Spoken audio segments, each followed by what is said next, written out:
there are streets that have cobblestones on them. Well, have you ever wondered where the cobblestones come from? Like how they are made? Well, if you have, you're in luck because I'm just about to tell you. You see, high up in the mountains, there are people, little small people, and they're called cobblestone makers. And that's all they do, that's their job all the time, is they are little cobblestone makers. And they sit at the base of a mountain and they chip and chip and chip away with a wee hammer and a wee chisel, and they create these little stones, these little cobblestones, and they put them in a wee pile, and then a wee horse and cart comes along and picks them up and takes them off, and they don't ever see where they got to. They don't ever see where the stones that they've built, where their beautiful work has gone to. They don't get to see the cobblestone streets or anything like that, which is a shame, really. Well, this one little cobblestone maker was feeling a little bit, low, really. A bit kind of sad and depressed and not feeling like they were worth very, very much. And so they started to wish. And they wished that they were worth more. And they wished that they were more important. And they wished that they were more powerful. And as it happened, because this can happen in a story, you see. As it happened, a wee unicorn was just off in the distance. And the wee unicorn nodded its beautiful head. That's the sound that unicorns do, by the way. And the little cobblestone maker felt something. They had changed a wee bit. They felt a little bit different. And when they stood up, they could feel something heavy on their shoulders and another heavy thing on their head. Because now, instead of being a little cobblestone maker, they had become the most important person in the world. They had become the queen. And they couldn't believe it. They felt so important and powerful. They felt like the most powerful person in all of the world. And they walked a wee way off into the little village next to the mountains. And as soon as they got into the little village, all of the people, they looked over at the little cobblestone maker and they bowed down in front of them. And they said, "Oh, we are not worthy, we are not worthy." And the little cobblestone maker was basking in the glory and just enjoying the attention and just totally loving life, right? Because they had never felt like this before. They'd never felt important or powerful before. And this was all great. It was all wonderful. Until something happened, something else changed that day. Because it was up in the Highlands of Scotland, right? And all of a sudden, something a bit strange happened. You see, up in the sky, a big, hot, yellow orb came out from behind the clouds. And we don't really see it very much here in Glasgow either, but it was, of course, the sun.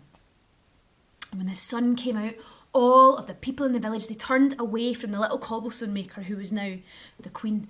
And they were like, "Oh, the sun, it's so wonderful. It feels so good on our skin. Gaze your vitamin D, sun." And they loved it. They loved to bask in the beautiful heat of the sun.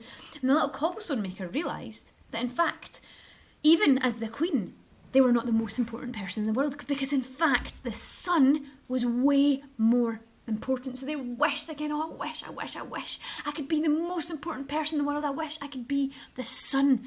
And then they heard a because the wee unicorn had nodded its head again. And all of a sudden, the little cobblestone maker, who had become the queen, was now the sun. And they hung around in the sky, casting their beautiful rays down to all of the villagers and feeling wonderful and so important. And the villagers loved it. They were just lapping up the rays of the sun. But then, of course, as happens in the Highlands of Scotland and, of course, in Glasgow, a lot of the time when the sun comes out, clouds started to come and cover the sun. And they were big, dark, thick grey clouds, the clouds that you look at and you take one look at for a second and you know it's going to rain. So the villagers, they turned on their heels and they started to run all inside their wee houses and their wee caves, and they slammed their doors shut. And the little cobblestone maker looked at this cloud covering her face, and she was like, oh, I know that being the sun is not the most important thing in the world, because in fact the clouds are more powerful than the sun. And so she wished to be a cloud, and all of a sudden she heard that lovely wee sound again, and there she was, a big thick grey puffy cloud, and she was so full of rain, and she rained it down on the land, and she rained it down on the land, and she was enjoying all of this power, sending all this rain down onto the land, until she looked at the land and she noticed that what she had created was a river. This river was fast flowing all the way down the land, and she noticed it was unstoppable. Everything in its way was washed to the side, and she thought, now that is power, that is importance. And she wished again. She had started out as a wee cobblestone maker, and she had become the queen, and then a sun, and then the clouds, and now she wished again to become the river. And of course, as she wished it, she heard that wee sound again.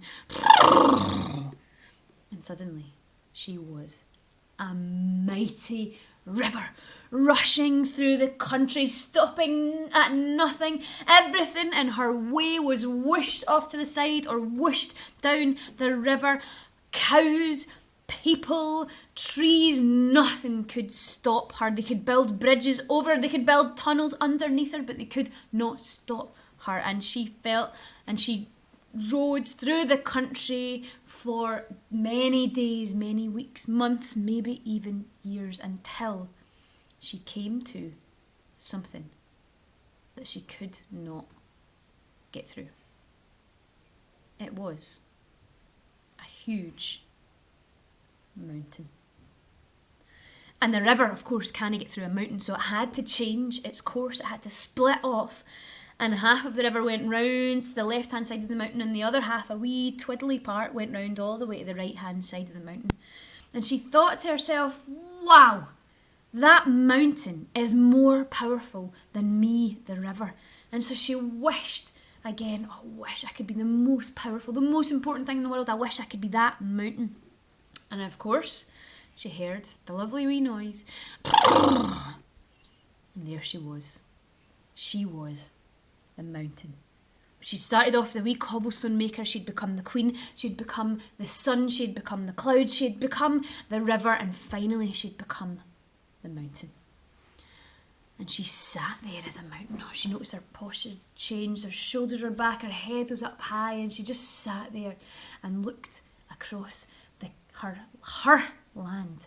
And there she was, the most important being, the most important creature that ever there was, the most powerful. No one or nothing could move her. She was a mountain. She was a powerful force, and she was immovable. And there she sat for a long, long time, until she felt a wee strange sensation just at the bottom of her back, the base of the hill. And it was a wee, kind of tickle, a wee tickle sensation.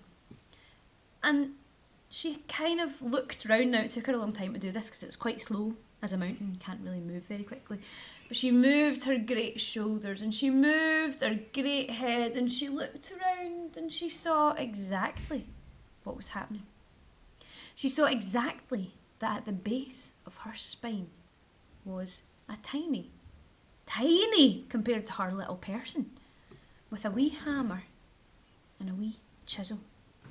And they were chip, chip, chip, chipping away to make tiny little stones, to put them in a wee pile and wait until the horse and the cart came along and gathered them up. And of course, who was it that was making a hole in the mountain?